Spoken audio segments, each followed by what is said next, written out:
Saya Aang Duniawan, mengungkap fakta dalam kalimat, menyingkap tabir dalam bait-bait retorika. Hidup beragama, hidup bernegara. Agama diturunkan tidak untuk mendirikan negara. Agama diturunkan untuk menyelamatkan seluruh umat manusia. Dan negara berkewajiban melindungi kehidupan beragama. Jadilah manusia abdi Tuhan. Manusia abdi Tuhan tidak mengabdi pada kekuasaan ataupun kekayaan. Manusia abdi Tuhan tidak pula mengabdi pada agama, karena agama bukan penghambaan. Dia hanyalah tuntunan. Kita mengabdi pada Tuhan, Allah Subhanahu wa Ta'ala, Zat laisa kamislihi syai'un, Zat yang tidak ada bandingnya, Zat yang maha kekal, Zat yang maha berdiri sendiri, yang tidak terpengaruh oleh siapapun atau apapun.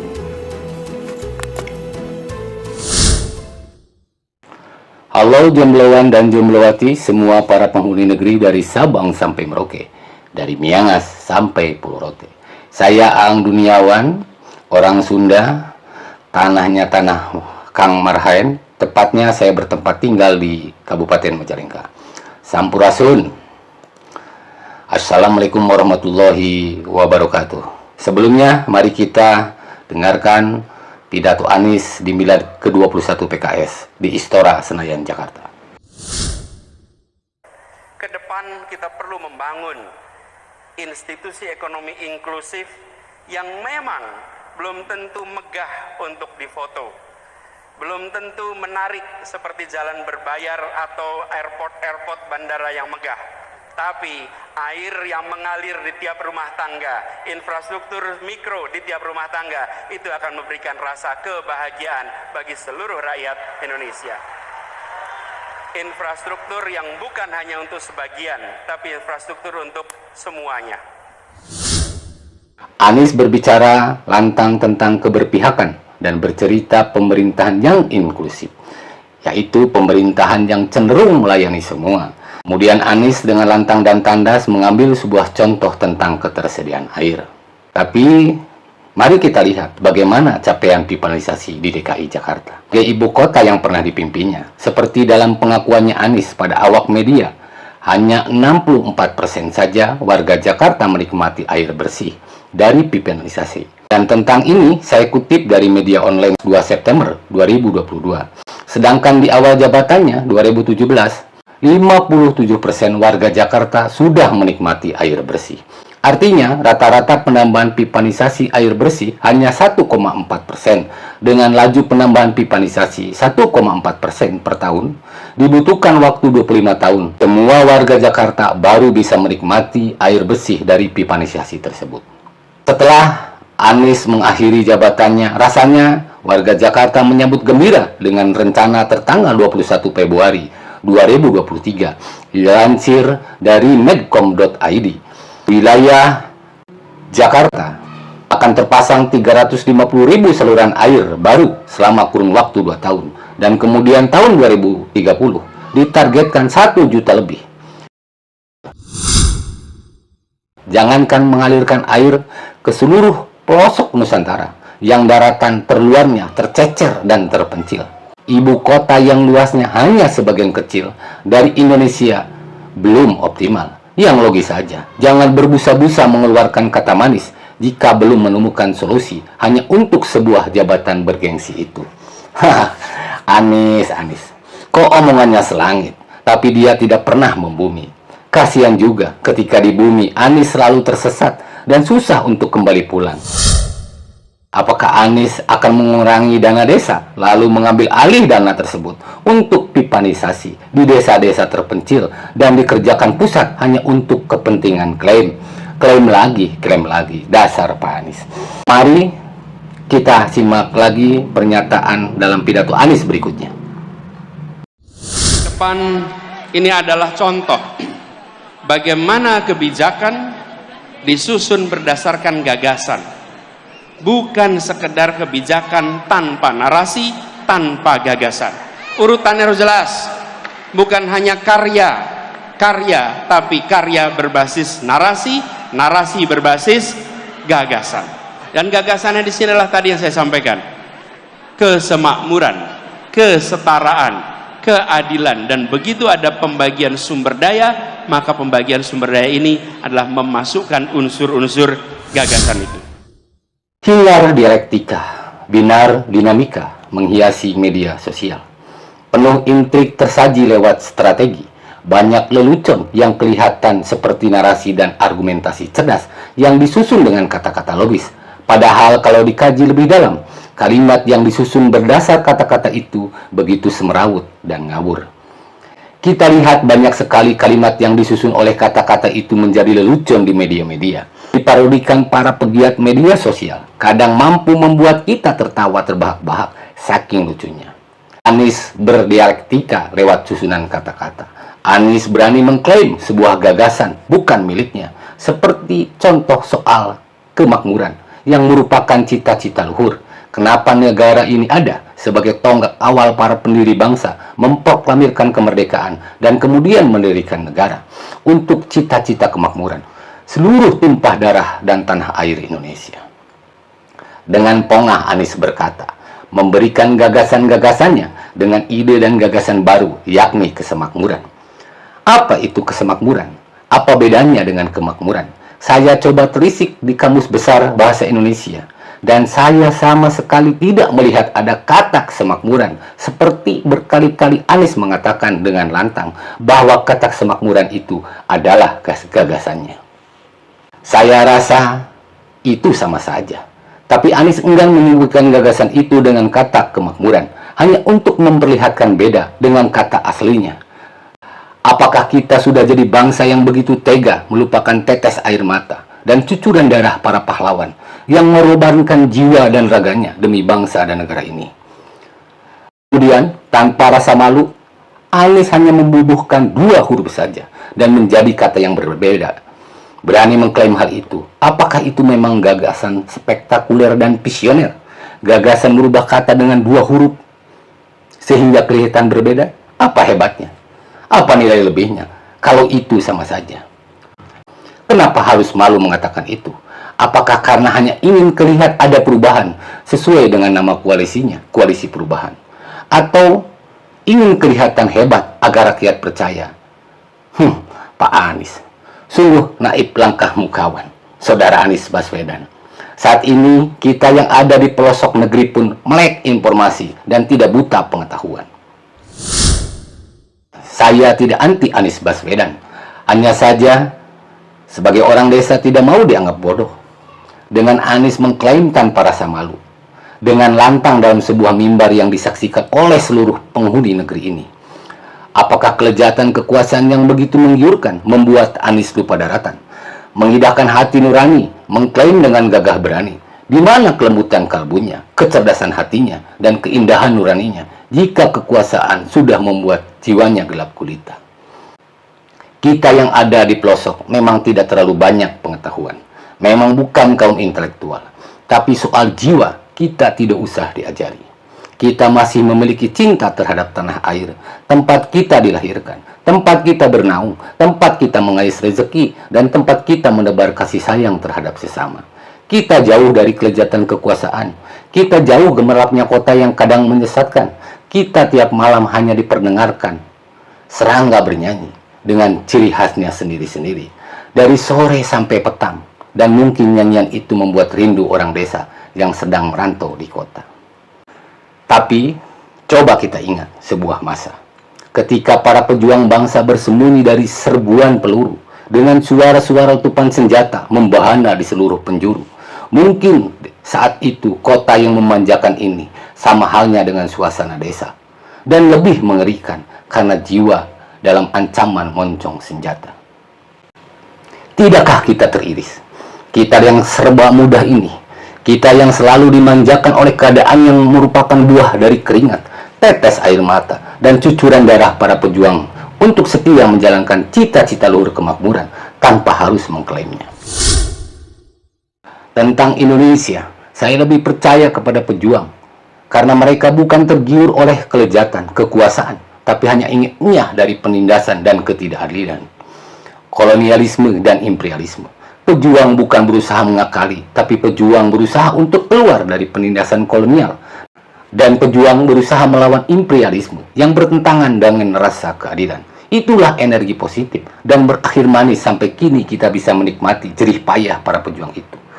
Kenapa harus mengakali? Untuk apa diakali? Untuk kita? Atau untuk kursi bergengsi itu?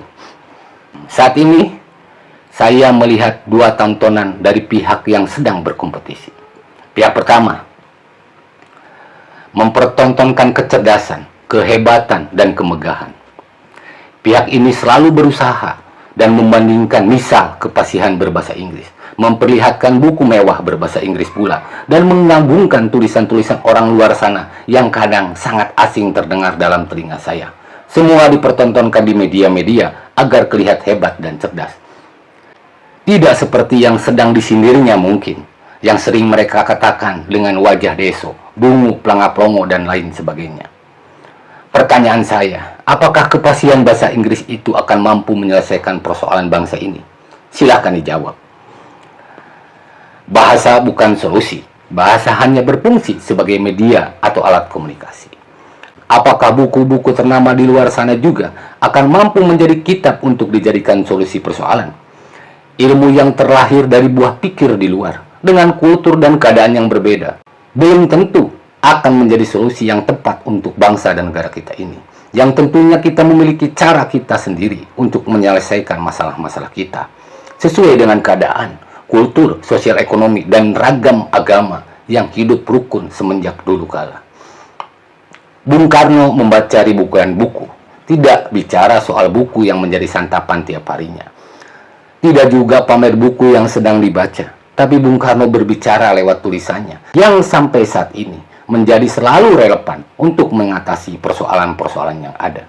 Dan tentunya itu adalah mahakaryanya, yang berbeda dengan buku-buku yang menjadi teman kesehariannya, baik ketika diasingkan atau dalam jeruji besi. Semua bangsa banyak yang merdeka, tapi isinya dari tiap-tiap bangsa yang merdeka itu berbeda-beda pula. Seperti apa yang dikatakan Bung Karno pada pidato 1 Juni 1945. Demokrasi menjadi sistem negara-negara yang merdeka. Kenyataannya dalam menjalankan sistem itu berbeda-beda pula.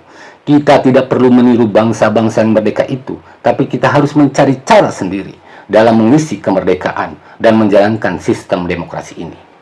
Seperti apa kata Bung Karno dalam tulisannya di bawah bendera revolusi, bahwa demokrasi kita adalah sistem pemerintahan rakyat.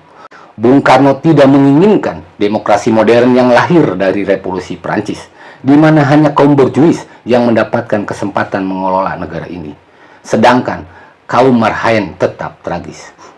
Kita tidak perlu menjalankan fasisme, kita tidak perlu juga menjalankan marxisme, juga liberalisme. Kita juga tidak perlu mati-matian mendirikan negara agama. Tidak ada sistem negara apapun yang menjamin kita masuk surga. Dan surga terletak pada akhlak kita masing-masing. Sudahlah cukup negara ini melindungi kebebasan memeluk agama dan menjalankannya. Apakah itu tidak cukup? Kita memiliki falsafah sendiri tentang bangsa dan negara ini, yaitu Pancasila, yang digali dari rahim Ibu Pertiwi yang matang dari kolonialisme. Kolonialisme yang sangat gersang, kolonial yang sangat menindas, dan kita ditumbuk habis-habisan oleh imperialisme. Dan saya yakin Pancasila adalah bintang penuntun bangsa menuju arah yang gemilang. Ibarat mutiara yang bersinar itu adalah hasil dari pembakaran api yang bersuhu sangat tinggi dan terpaan godam berjuta-juta kali. Bangsa lain bangga terhadap kita. Bangsa yang beraneka ragam budaya, suku, ras, dan agama, terdiri dari ribuan pulau tercecer seantero Nusantara, tapi memiliki persatuan yang kuat. Hidup berdampingan dengan rukun. Kenapa kita harus menjadi pengekor bangsa lain, padahal kita memiliki segalanya, kekayaan falsafah yang linuhung dan kekayaan alam yang melimpah. Dan kemudian, anak dari sang proklamator Bung Karno saat menjadi Presiden Republik Indonesia, Megawati Soekarno Putri, mencoba mewujudkan definisi pemerintahan rakyat itu dengan mengubah sistem demokrasi kita dari parlementer menjadi presidensial, di mana seorang presiden dipilih oleh rakyat. Dan era Megawati pula ada upaya bagaimana mewujudkan negara hadir dalam persoalan rakyat kecil sebagai implementasi dari amanat konstitusi sesuai dengan yang termaktub dalam pasal 34 Undang-Undang Dasar 45 dengan membuat Undang-Undang Jaminan Sosial.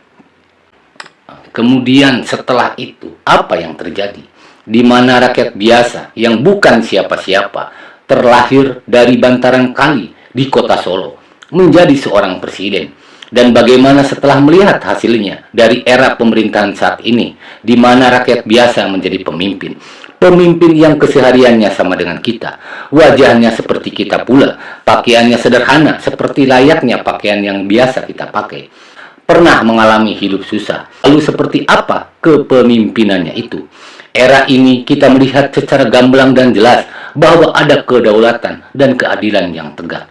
Bagaimana pembangunan yang tadinya Jawa sentris sekarang dirubah menjadi Indonesia sentris. Indonesia Timur begitu gencar dibangun. Kalimantan menjadi perhatian pemerintah.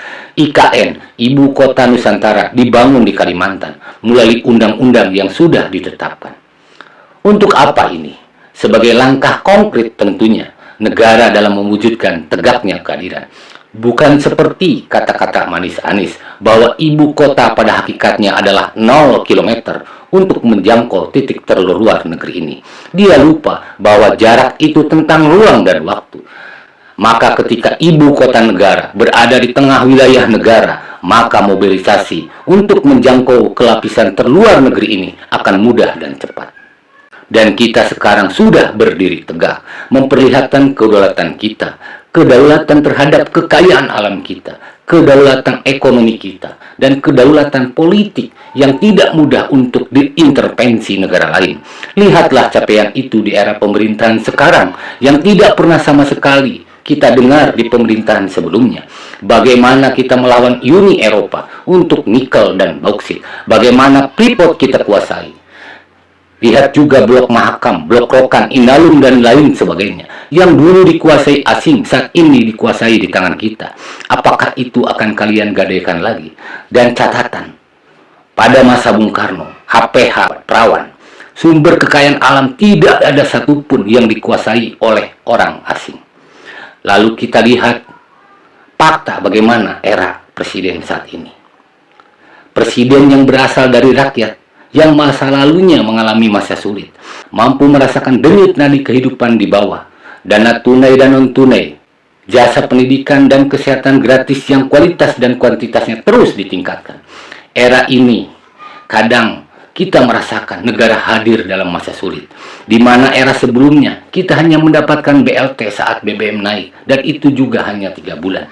Beras tetap harus dibeli, tapi memang harganya murah, hanya kita tahu kualitas berasnya sangat rendah. Beda dengan pemerintahan saat ini, beras dengan kualitas bagus diberikan cuma-cuma 10 kg per bulan. Tentu untuk warga yang berhak mendapatkannya. Dan masih banyak program pro rakyat yang tidak bisa saya sebutkan karena waktu di kesempatan kali ini. Satu hal lagi, saat ini desa sudah bisa mandiri menentukan nasibnya sendiri-sendiri dengan dana miliaran dari APBN. Bisa membangun jalan desa, MCK, pipanisasi, objek wisata, BUMDes, Rutilahu, embung, dan lain-lain. Intinya, pembangunan desa kelihat ada prospek ke hal yang lebih cerah lagi. Lalu, tontonan kedua, tanpa klaim, ada gaungan dari pihak-pihak sebelahnya. Ada narasi-narasi tentang pola pikir pencetus bangsa yang tertuang dalam tulisan-tulisannya tentang bangsa ini. Dan kemudian pemerintah saat ini berusaha sekuat tenaga untuk menjalankan amanat itu. Dan kita rakyat Indonesia menyebutnya bahwa Soekarno adalah konseptornya dan Jokowi adalah eksekutornya. Mulai era ini, dunia memprediksi bahwa Indonesia akan menjadi negara maju tahun 2045. Dan tahun ini Indonesia sudah menempati ranking ke-7 ekonomi dunia. Kenapa demikian? Ini karena komitmen untuk mencapai kemakmuran yang berkeadilan. Stop memberikan kata sugesti. Kita tidak terlalu bodoh untuk dibodohi. Sekian narasi ini saya buat untuk memberikan makna pada peringatan Hari Lahir Pancasila 1 Juni 1945. Jangan terobsesi karena obsesi hanya ilusi. Ilusi itulah yang kita namakan fiksi. Jika itu tidak ada aksi, maka itu semua terlahir karena ambisi. Jangan biarkan negeri ini tragis karena ulah orang-orang yang penuh ambisi. Salam sehat, salam waras, salam cerdas. Billahi taufiq wal hidayah. Wassalamualaikum warahmatullahi wabarakatuh.